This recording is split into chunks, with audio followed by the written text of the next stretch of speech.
On today's show, we're previewing the title unification bout at UFC 242, where the defending UFC lightweight champion Khabib the Eagle Nurmagomedov battles the interim champ Dustin the Diamond Poirier. Last October, Khabib produced a masterclass to overcome the notorious Conor McGregor on a record-breaking night in Vegas. There's the tap! Still undisputed! Khabib Nurmagomedov! Considered one of the greatest grapplers in MMA, Khabib has been dominant, amassing an incredible resume of 27 wins with 0 defeats, and returns to the Octagon in no mood to tarnish his perfect record. In Poirier, however, the Russian faces a man who has paid in full throughout his career in the Octagon. A prolific striker and knockout specialist, Dustin Poirier's willingness to go toe-to-toe with any opponent has made him one of the most exciting fighters in the business. Dustin Poirier by knockout! Will the diamond shine bright, or will the eagle continue to soar? Hello and welcome to UFC Inside the Octagon, the show that brings you the biggest breakdowns for the biggest fights. I'm John Gooden, alongside former title challenger turned analyst Dan Hardy. And Dan, what do you think about Abu Dhabi as a spectacle for this fight? I think it's great. I mean, you know, a purpose-built arena. You know, everyone will flock to the place to be a part of this experience. Khabib's carrying this on his shoulders. You know, this is a big event for him, and I'm sure that he feels like the UFC are kind of paying him back for putting it in their territory where he's got really good fan support, as opposed to always having to fly to the US to fight someone that's a more of a hometown favourite there. We're now celebrating Khabib as the champion that he is. How big is this fight with Dustin? It's massive, especially because they're coming in from different sides. You know, you've got Khabib, who's coming in undefeated, rolled through everybody that he's faced so far. Poirier on the other side has been a battler from the very beginning, you know, WEC days. He's gone the hard way. You know, he's fought all the toughest fights, he's had setbacks, he's moved weight classes. Like, it's a bit of a fairy tale story for Poirier, you know, especially to come up against someone like Khabib, who is so dominant. Yeah, it was quite an emotional time, actually, seeing him capture the interim championship belt. Well, let's go to the facts and the stats and see what they look like with their respective gold. A little new design on the shoulder of Dustin, the older style here for Khabib. I mean, there's a reach difference there. Are we reading into that much? Well, I mean, the thing is, Khabib throws it. I mean, he throws his right hand. He pitches that right over the top. So the full extent of that reach is going to be used. But when it comes to Poirier, he likes to stand very, very close.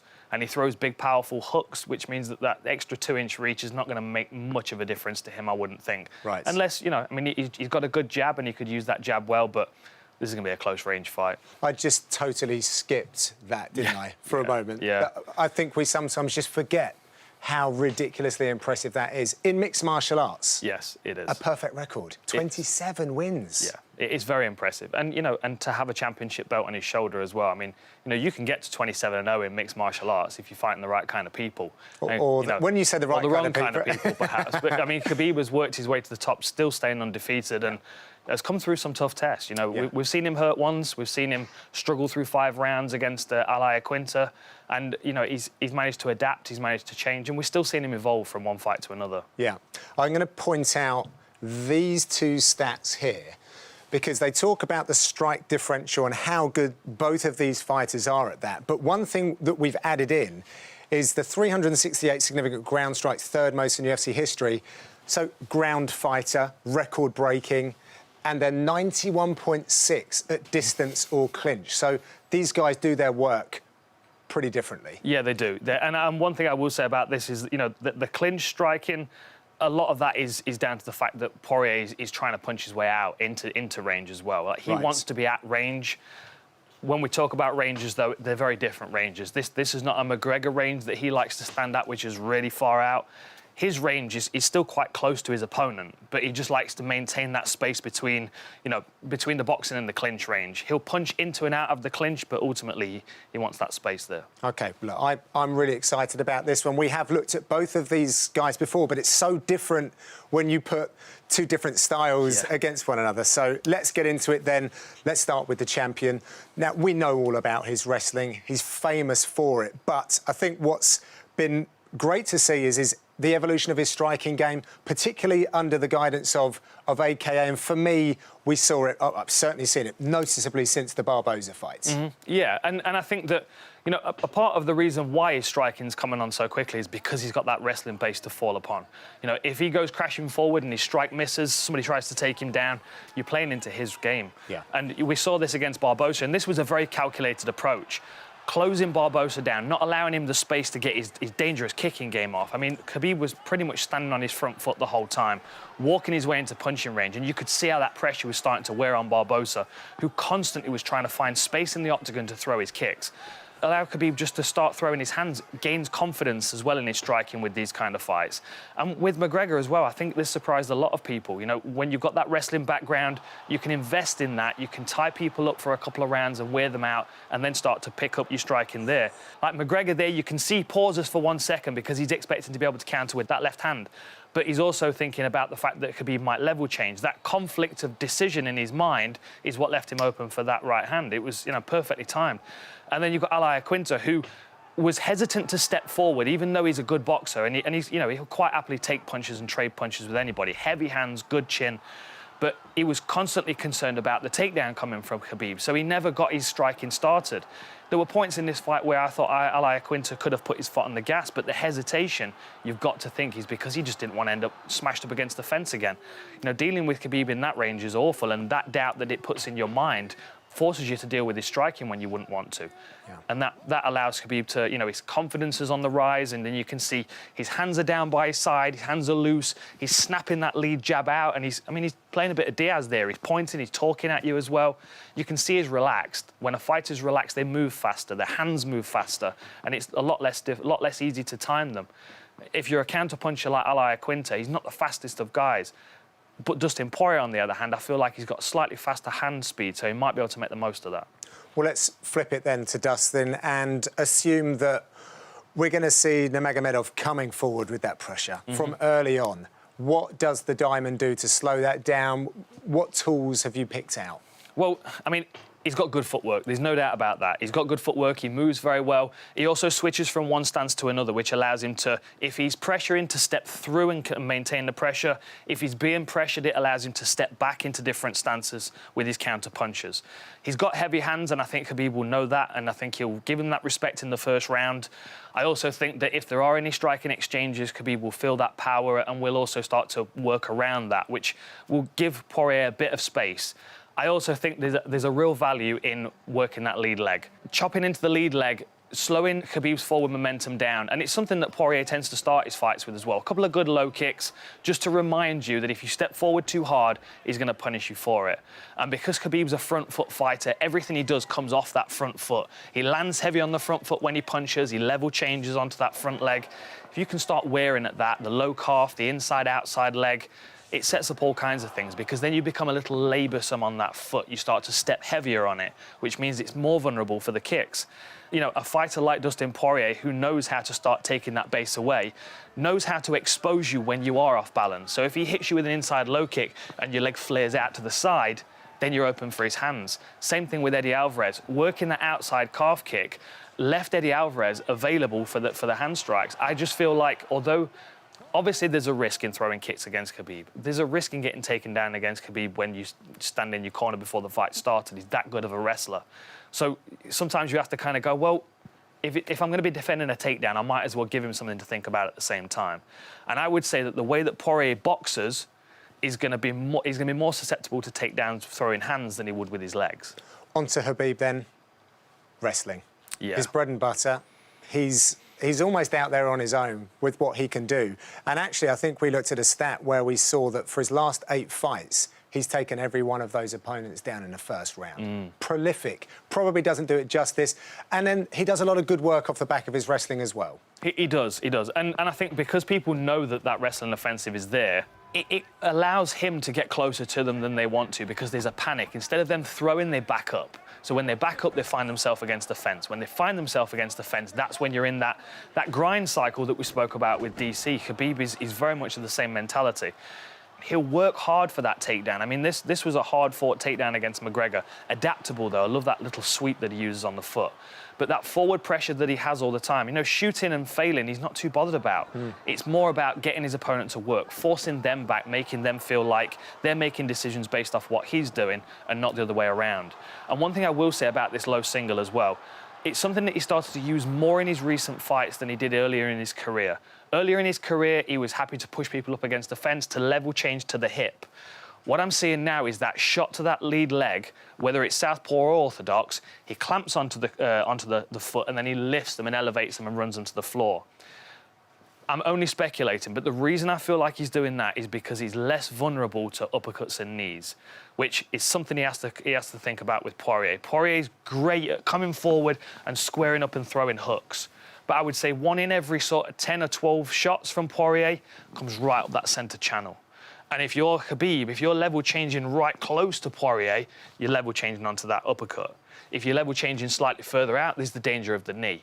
So I think he's going through those ranges before he even gets close to his opponent and getting onto a foot. Yeah. And then, I mean, once he's got a foot, he's like glue. He's so sticky. Isn't it ridiculous? Because an ankle pick and that low single is not easy to control. It's not. But the way that he's he's able to like clamp on so tight. Yes, we saw it there is with amazing. And he does the same when he's binding the legs as well, which is something I want to discuss in a little while.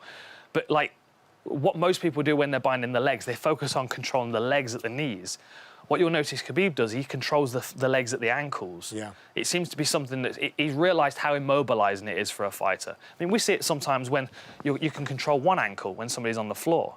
Like, Khabib's doing that in the process of a takedown. He's hitting that single. Most people are fast enough to turn out of it, but then he's locked onto that ankle.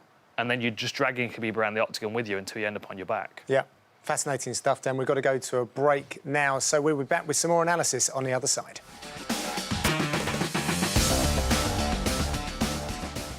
Welcome back to UFC Inside the Octagon, where we're talking about the title unification clash between the lightweight champion Khabib Nurmagomedov and Dustin "The Diamond" Poirier, currently wearing the interim championship belt. Dan, you alluded to something quite interesting before the break, the centre channel for Dustin Poirier. We've spoken about the aggressive nature of the wrestling of Khabib and more, but talk about this centre channel for Dustin Poirier. I'm fascinated. OK, well, you've got to assume that when Khabib's moving into range, he's going to be level changing in front of his opponent. You know, unless he gets his hands on them in the clinch, he's going to have to deal with that central channel every time. It's a danger zone that he's got to negate if he tries to get close to his opponent from distance. As I was saying about Poirier,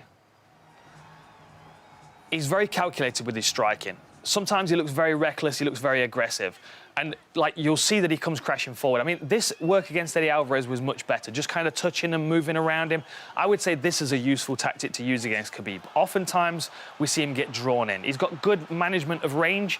He doesn't mind keeping his hands down and drop his way out of range or rolls under punches very nicely.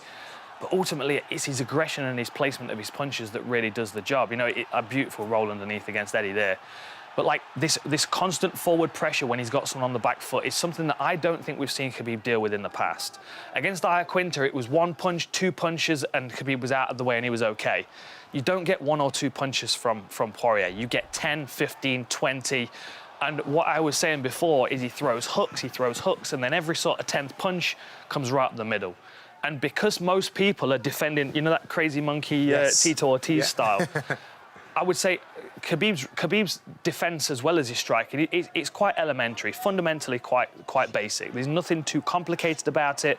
And I think when it comes to striking defence, we're going to see a lot of this kind of stuff that Grisby was doing, just kind of covering the sides of your head because most of the punches are coming around the sides.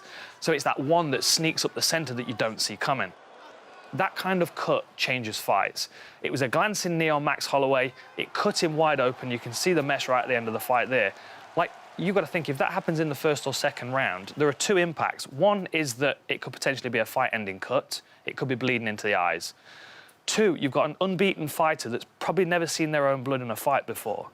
You've got to think that psychological impact of, oh, hang on, this is the first time I'm bleeding. Yeah. Like, now how does that... indestructible. Exactly. And how does that change his mentality going forward? Yeah. Does he then start being more aggressive and take more risks? Does he get angry and want to start trading punches with Poirier because he's spilled his own blood? You know, there are lots of different things that happen when a fighter sees their own blood. You know, Bruce Lee used to taste it and get kind of crazy. I mean, if we see Khabib do that, we know he's going to be a dangerous individual, because a motivated Khabib is a dangerous Khabib. Yeah. But a glancing knee that opens up a cut is a fight changer. Yeah. Just want to talk about the hooks, because I feel like if Poirier engages in multiple hooks, that's too many seconds for Khabib to get in underneath. So do you feel like if he's going to throw those hooks, he's got to stay emotionally calm, maybe just 2 hooks before he comes to an uppercut? Yeah, quite possibly. The one thing I will say, though, in Poirier's defence is that, like, he's got good feet. His feet move well. And if he's the one that's being the aggressor, if he's got Khabib backed up against the fence, Khabib's shooting on Poirier's terms. He's not shooting on his own terms. Khabib is so dangerous when he's the one that's dictating the pace of the fight and the range in the octagon. When he's level changing on his terms, he'll shoot and reshoot and reshoot, and he'll get you eventually. If you back him up against the fence and you put him under pressure, Poirier's going to see that level change so much easier. Ultimately, I just feel like because he stands quite square up against the fence when he is putting people under pressure, I feel like Khabib hitting those square hips under panic when he's under fire, I think it gives Poirier a better chance of defending those takedowns. I'm excited to see it, because we are going to see it. But something that you were talking about just then was Poirier's ability to get out of the takedown, his takedown defence. What have you seen, what have you picked out for us to take a look at that has shown he can handle this pressure, the wrestling, and then the answers to that as well? Well, a couple of things I've already mentioned. Toughness is going to be one of them. Durability. He's got toughness and durability. They're a given for Poirier's fights. So when he gets into the octagon with those things, he knows that he's got that in the back pocket. That gives him peace of mind. That if he does get taken down and beaten up for 2 rounds, that doesn't mean that's the fight over. You know, 3 more rounds to work. Scrambling, making Khabib work.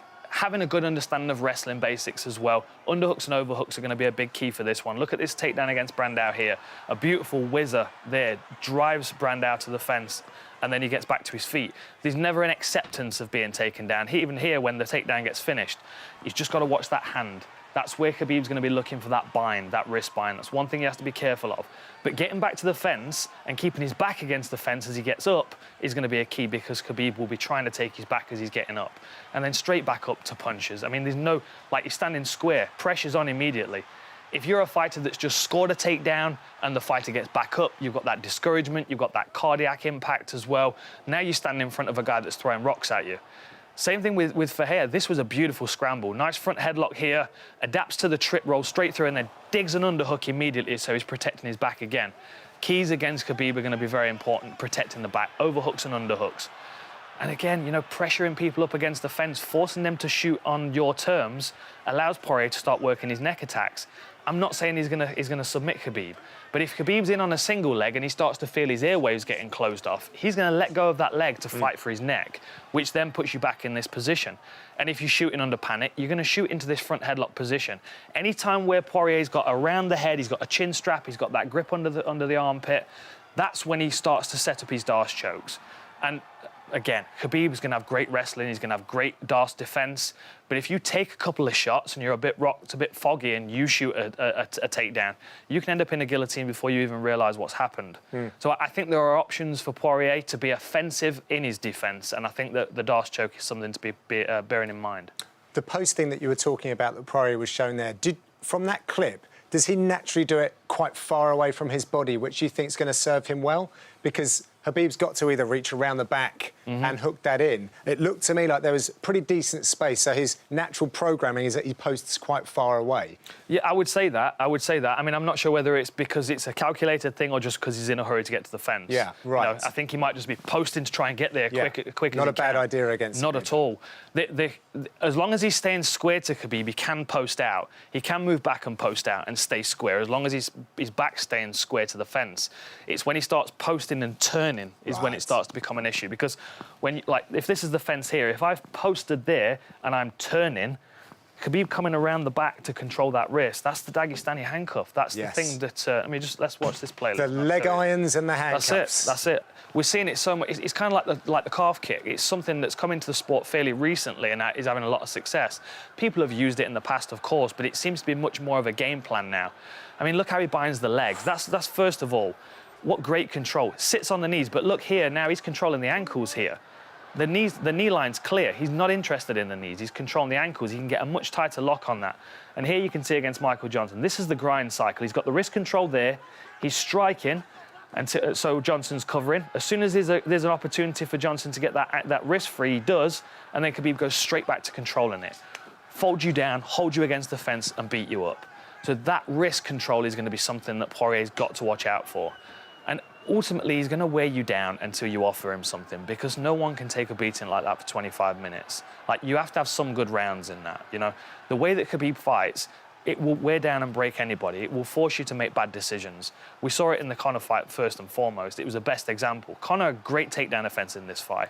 I thought his wrestling really good, just not good enough.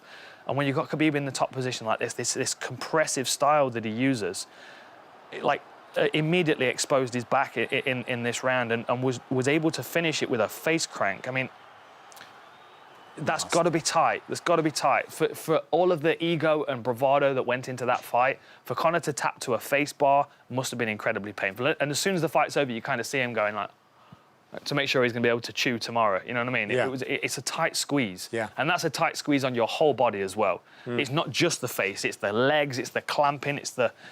Everything about his game is compressive. It must be exhausting to have him on top of you. Well, on the other side, I've noticed that Poirier has very much focused this camp on wrestling. What do you think about that, though? Really, really focusing on his opponent's strengths, perhaps more so than his. And it sounds like it's been absolute hell for him for the last 10 weeks. Yeah, but I would say that that's more of a confidence builder than anything. Because I would say that if you took Dustin Poirier from 2 or 3 years ago, the striking skills that he has, and you didn't change anything about them, you can give him those striking skills in this fight and he still has the ingredients to win. He still has the ability to beat Khabib with the striking skills he's had over the last few years. So what working at his wrestling will do in his takedown defense, that will give him the confidence to apply that striking. It's more of a psychological thing than anything. If I've been through that grind, like when I fought GSP, I spent over a week, the week before, with Matt Serra, just grinding, working through submission escapes. So when I got into the fight, I knew I did that work. I knew I had that in the bag.